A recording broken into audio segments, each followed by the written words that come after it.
Hey, I'm Phil Heimlich. We call this the radical middle.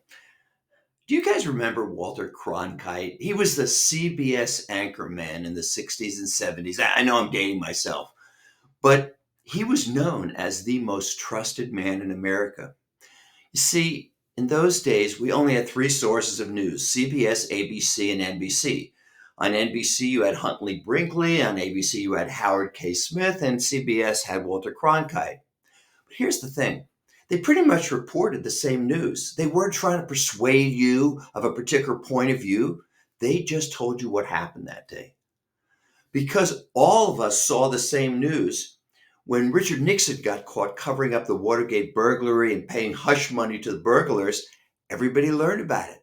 And that's why Republicans and Democrats basically came to the same conclusion, that Richard Nixon was a crook.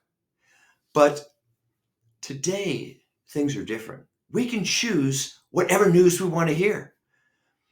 Fox News settled with Dominion voting systems for nearly 800 million for lying about the 2020 election.